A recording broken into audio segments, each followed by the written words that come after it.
Welcome to the Online Success Journey podcast, your opportunity to discover and learn from entrepreneurs like yourself. This is not your typical podcast, but a place where you can get the real story and find out how real people encounter speed bumps and detours, but journey through to find success.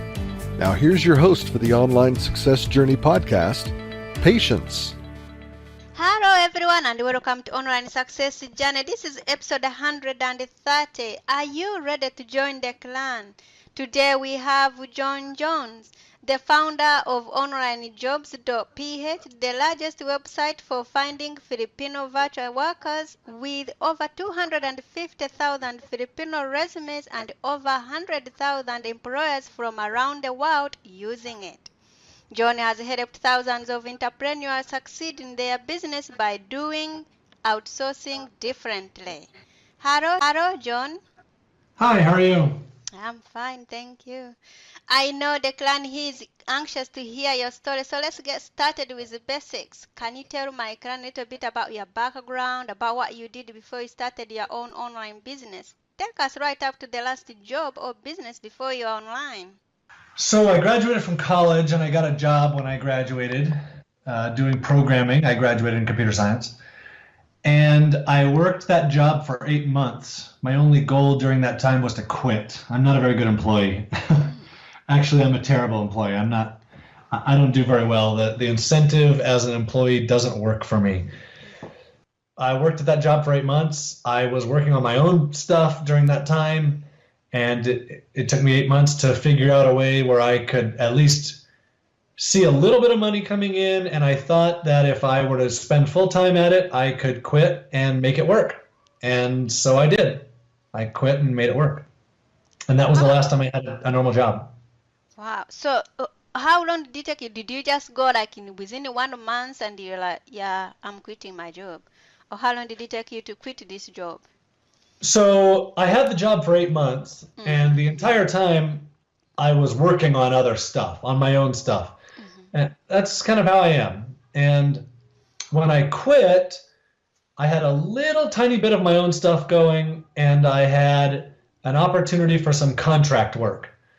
And that contract work was going to last 2 months, and so I knew that I had 2 months of leeway, of income, where I could do contract work part-time, and I could work on my own business the rest of the time. And I just knew I had to make it work in those 2 months. And I already had stuff going, so. Wow. Okay. What is the most dangerous belief an online entrepreneur can have? The most dangerous belief is that they have to do everything themselves. I'm not sure that's the most dangerous, but it's one that I see commonly, and it's one that I see causing people to fail, where they think, oh, I can do this better than someone else, so I should do it, or I have to do it because someone else is going to do it wrong or different. When the reality is that an entrepreneur should be thinking and not doing implementation work. You should be thinking and teaching someone else to do the work. And you should be thinking about the business, not working in the business. John, why do you do what you do? Which part of it? Why do I run? Yes, why did you find especially online business PH and also replaceyourself.com? So those businesses flowed out of necessity because I found myself, I had hired a couple people in the Philippines, virtual workers. They were working for me full time. This is probably 13 years ago. And I was part of a mastermind group at the time, and I was running affiliate websites, and the people in the Philippines were helping me build and run these affiliate websites. And in this mastermind group, I just found myself teaching how to hire these Filipino workers every single time we had a phone call, because the people in my group all wanted to know, how are you finding these people? Why is this working out so well? What are you having them do? And after a while of teaching this over and over again, I was like, there's a better way to do this. And so I put together a little recorded teaching thing, and I put it out, I made it available online, and the demand for it went crazy. And so I started teaching it, and not meaning to teach it, but everybody wanted to know. And so I was like, okay, I'll teach you. And after a couple of years of teaching it, that started replacemyself.com. After a couple of years of teaching it, there wasn't a great way to find people in the Philippines at the time. And this is 2008. And so we decided to start the marketplace to find these workers. That would be OnlineJobs.ph. And when we launched it in 2009, obviously it was very, very small, but it grew and grew and grew. And the people in the Philippines have just responded to it. Everything we've done, they've responded to it, and they keep signing up. So there's over 500,000 Filipino resumes on there now. And so that's kind of the story of how I got started running what I'm doing. It was kind of just out of necessity. Okay, so now you are top in the outsourcing. You are the top guy we can go to. What other common mistakes have you seen that new entrepreneurs make while trying to outsource these Philippines workers? So some common mistakes are, number one, expecting everything to be perfect the first time, where what I taught people to do and what I see as most effective is for someone to hire a full-time, long-term worker. And you're going to bring them into your business, and you're going to teach them everything you can, and you're going to kind of slowly step away from a lot of responsibilities in your business and have them take those responsibilities for you. And so one of the big mistake that I see often is someone expecting this person on the other side of the world to take over everything right from the beginning, or they expect results to be perfect the first time. And the reality is that's not very often the case. Often it takes some work, some effort to get the results that you want. But then the real magic is that once you've gotten that, you'll get that forever. Because with the Philippines, if you hire correctly, they'll never stop working for you. And so anything you teach them will benefit you for a really, really, really long time. And that's a different perspective on outsourcing than what most people have, where they think, oh, someone outsourcing is it's temporary. They don't care about your business. You can't teach them anything. You just get the work done, whatever you can get, and just move on. And we take a very different perspective from it. And if someone takes that different perspective, then they'll do well with it. Another mistake that I see is kind of treating this person who you hire as a robot rather than as a human. And I think some of that just comes from the fact that they're on the other side of the world. And often when we talk about outsourcing, we talk about India, and people say they have a bad experience, or outsourcing is a babysitting job, or when you do it differently, it becomes a really, really great experience. And if you treat them well, you have crazy success stories, rather than treating them like a robot and it doesn't work out for you. So those are a couple of the mistakes that I see. Wow, because I've gone to the seminars, and people were having that their money was lost, the work didn't get done, and everything was in a mess. So I'm like, wow. So I'm glad you are here. You're trying to teach us how we can do it. So John, should one individual go there and try to find these people, or should we just pass through a big company like you? What should we do for the beginners? So I have only been to the Philippines once, and that was 6 years ago. And I took my family on vacation for a month. That's the only time I've been there. So no, you don't have to go to the Philippines. There's a couple options to find them. When I got started, I went through an agency, like you said, where they have offices in the Philippines. They recruit Filipino workers, they mark up their salaries, and they lease them back to you, the employer. And that's fine. At the time when I started, there wasn't another option. But there's probably a $6,000 to $12,000 a year difference in doing that from doing what I do. Another option is to go through a company that'll recruit for you. where you say, hey, I want a virtual assistant. And they say, okay, well, here's your virtual assistant.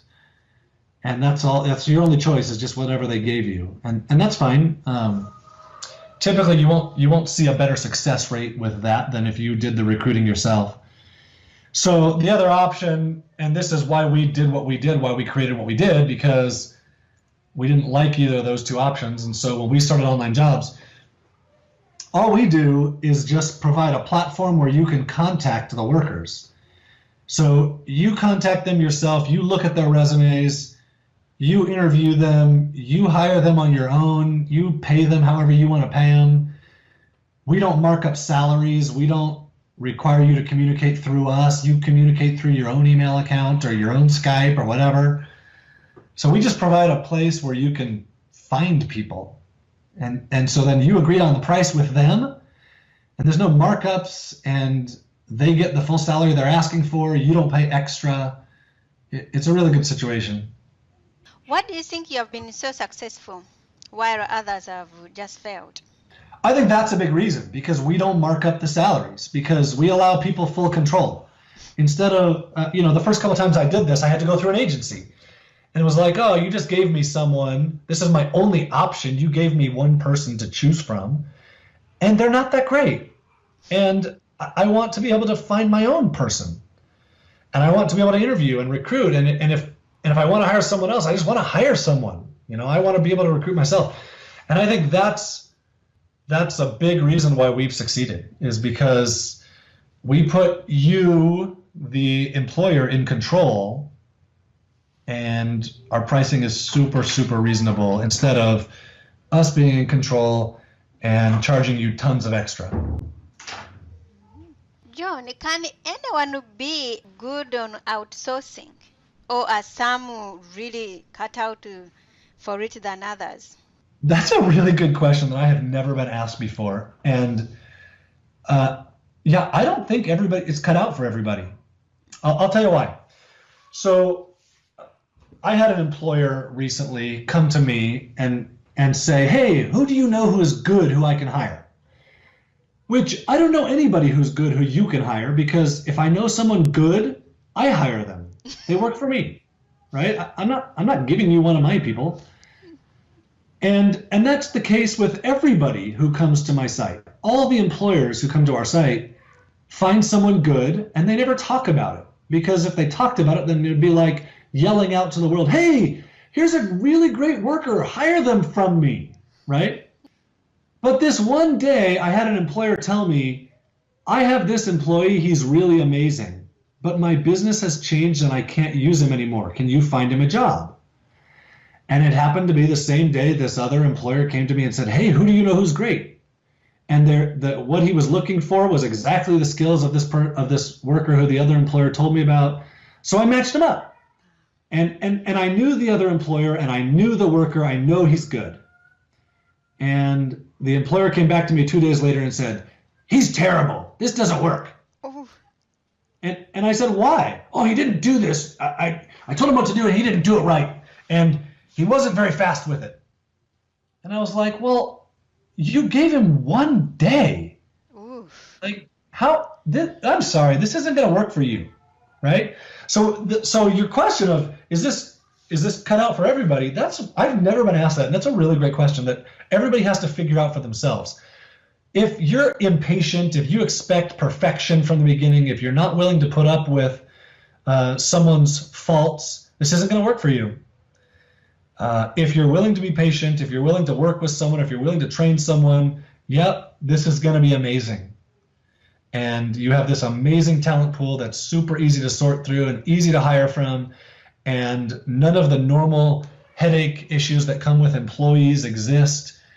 There's no 1099, there's no government regulations, there's no taxes, there's no lawsuits, there's none of that. If you're willing to teach someone and you're willing to be patient and Okay, John, I know we are going to be patient, but how patient can we start with this work? I know when you start in UK here, when you start a job, they give you 6 months. So exactly how are we going to work with this virtual assistant to make sure that we are really nurturing them well and we are praising them? So how long is it going to take for us to do? Okay, so here's what I like to tell people. Mm. The first person you hire, your job is to figure out if you two can work together.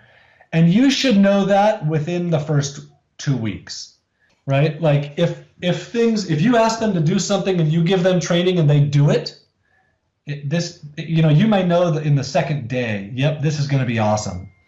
Or if it takes a little bit more work to do it the first couple times, and then it starts to get better, then you have a pretty good idea, like, okay, this is improving, then this is going to work. If nothing improves, if it's just painful the whole time, it's probably not going to work out. I hired someone recently. This was 2.5 months ago. I hired someone, and I tested him, and I had done a really good job recruiting, and I thought this was going to work out really well. And there's times where it just doesn't. And so the first task we did, he did a good job, but it wasn't what I wanted, and it wasn't, and the thought process wasn't the same. And so I worked with him, and every single task we did, he did it well, but it was painful for me. And so after 2 months, I said, you know what, this isn't working. And I told him, you can tell this isn't working. It's painful for you. He was very talented. He was a designer. His designs were really great, but we were just too different of personalities. And he was like, you're right. This is so frustrating for me. And I said, that's great. We'll pay you for the rest of this month. You don't have to work. Go find another job. And we just split ways. So, how long? It shouldn't take you that long to know. It's not a 6-month thing.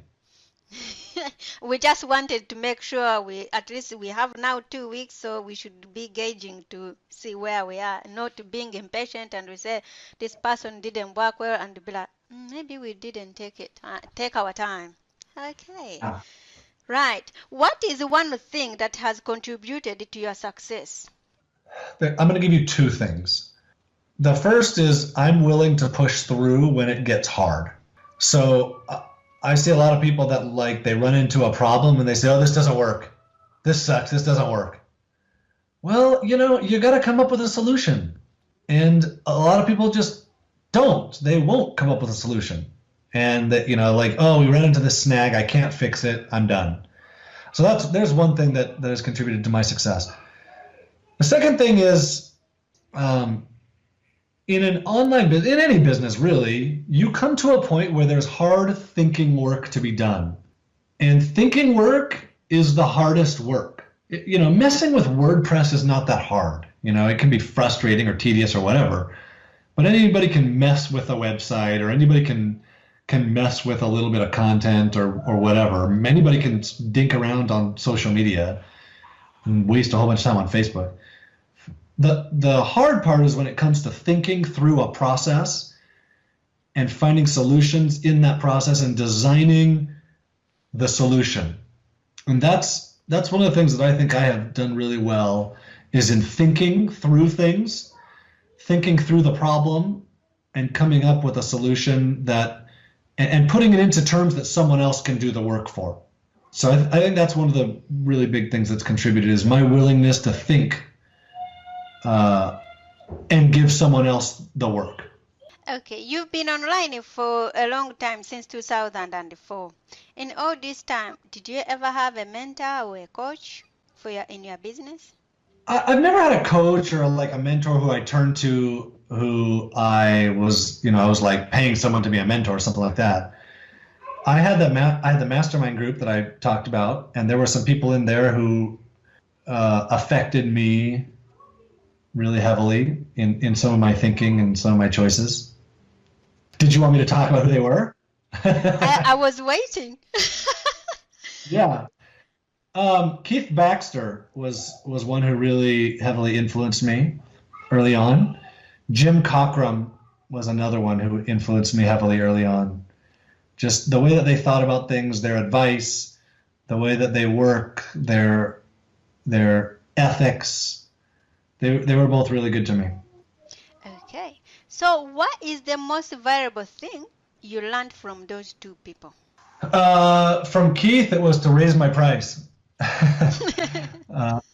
Yeah, that was really it, and that changed everything for me.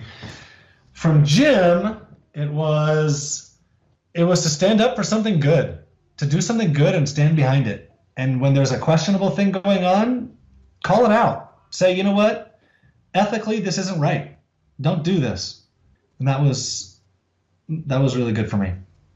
What is the most valuable thing you have ever given away? I don't know. I give everything away. The most valuable thing I have given away, the most valuable thing is what I teach right now, is hire someone else to do the work for you in your business. Of all the things that I've given, that seems to affect more people's lives for the better than anything else. What have you learned from a business as a whole? Oh man, I've learned to organize people, to organize tasks, to organize processes. I've learned to work with other people. I have learned that other people are smarter than me. I have learned to trust some people and to not trust others. Yeah, there's been a lot of learning. What is one thing no one knows about you? Something nobody knows about me. I don't know that there's stuff that nobody knows, but wow. I spend every morning and every afternoon with my kids. I get up at 7 and get them ready for school, and I spend the morning with them, and then my older kids go to school, my younger kids stay home, and I spend the rest of the morning with my younger kids, playing with them. And then I usually do a little bit of work and ski or ride my bike or run in the mountains for a little bit. And then my kids come home from school, and I usually spend the afternoon and evening with them. Wow, that's great. Okay. What is your top tip for getting ahead in this online business? In outsourcing, of course, yes. Oh, well, I'll give you two things. One is, don't do everything everybody says you have to do.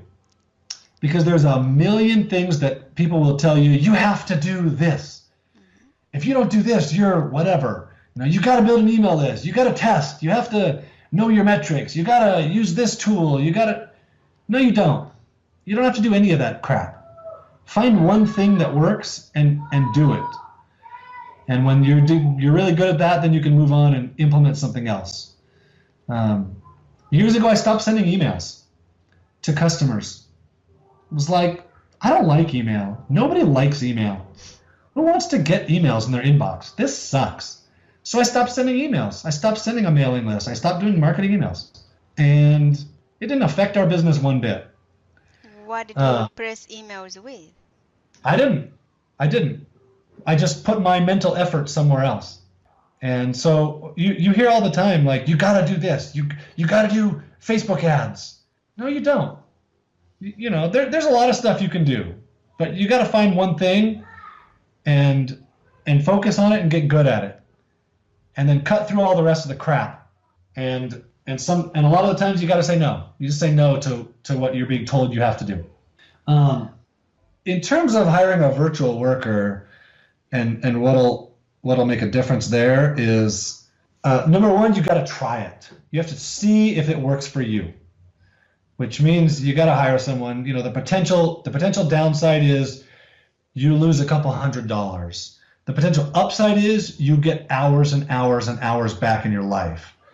The potential upside is you get someone else who's just as talented as you are or more talented doing work that you were previously doing, and you get to spend time with your family. The second thing in that is spend a good amount of time recruiting. Don't just hire the first person. Talk to a lot of people in the Philippines in your recruiting process. Email a lot of people, ask a lot of questions, and that leads to a better recruiting process. Okay. So tell us more about the Philippines jobs and the replace your work.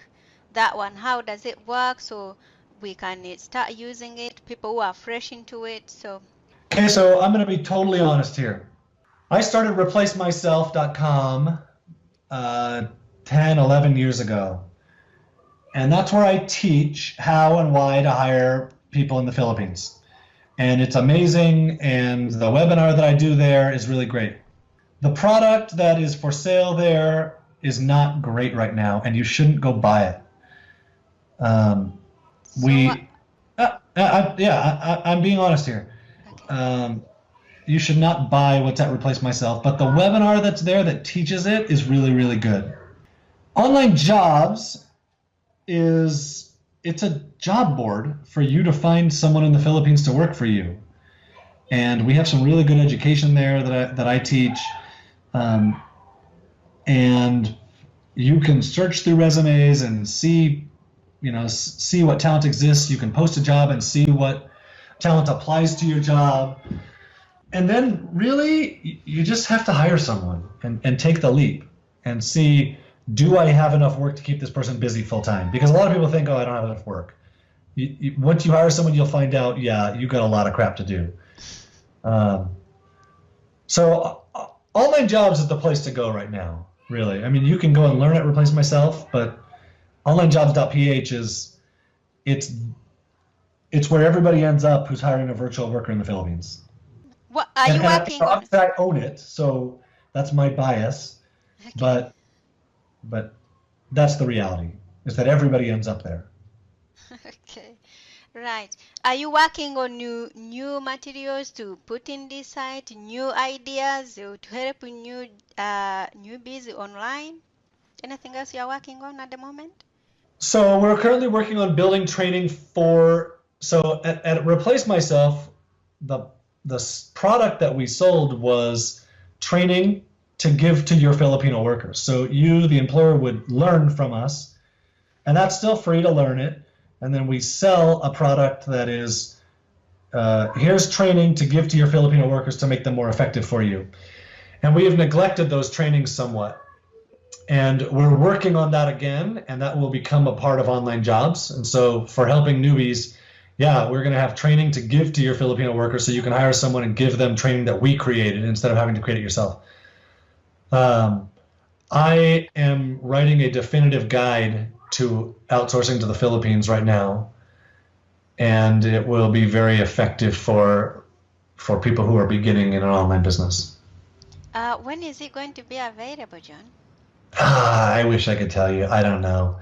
I don't work under deadlines ever, so if it takes me another 6 months, it takes me another 6 months. Okay, because we will want to really get hold on to that. Are you going to send us a link once it is ready so we can really get hold of it and start using it? Yeah, I'll send it to you. It's written. Mm-hmm. I have 2 more chapters to go back through and edit again, and then I have to just do some work to release it. So. Okay, that's really great. Can anyone reach up to you and ask you like a question? Oh, it's just to go through the ph.com. No, I'm available through email. How can we get in contact with you? So if you use the Contact Us link at OnlineJobs.ph, it doesn't go to me, but if you ask for me, they'll send it to me. So, and I get this all the time. People ask, they ask a question, and so my support people will send it to me, and I'll respond to you directly. Or I'm available on Facebook. I hate Facebook, but I have made myself available through Facebook Messenger and through messages on Facebook. Wow. There we go. So now we can get hold of you and ask you very little questions, and maybe even if your support team will answer it, as long as we have an answer, then we can just use it in our business, and then instead of wasting a lot of time and researching and which is not working. That's what we wanted to know, that we can get a really good answer. Yeah, but if you ask a question that's directed at me, it'll come to me, and I will answer it. Not my support team. Thank you so much. Okay, so clan, there will be more from John in a moment. If you are listening on one of the many podcast platforms rather than my website and you are encouraged by John's journey, go to onlinesuccessjourney.com for a bonus portion of the interview. The Online Success Journey is a wonderful membership community built for people searching for the path to success. We are one big clan and you can be part of this community for free. Once you have joined the clan, click on part 2 of John's journey or over 100 other journeys that are available and learn how you can find the right path for your own online success journey. That's a wrap, clan. Remember, success is a journey. Patience and John. This is not the end of the journey. We hope you've enjoyed listening to part 1 and want to be sure you know there is a second part to this and every journey podcast at OnlineSuccessJourney.com, filled with even more success tips, uplifting stories, and even a bit of fun. There are dozens of episodes only available to the members of the Online Success Journey clan. Check out the website and click on Join the Clan for more information. Patience would like to thank you for listening to this podcast, and she has a free audio gift for you at her website. Go to OnlineSuccessJourney.com for instant access to this gift. Of course, you know that listening to the journeys of others helps each of us chart our own path. So make sure you're subscribed to be notified as each new interview is posted. There are so many ways to stay connected to the Online Success Journey and to listen in. And if you're enjoying the podcast, we appreciate your help in telling others.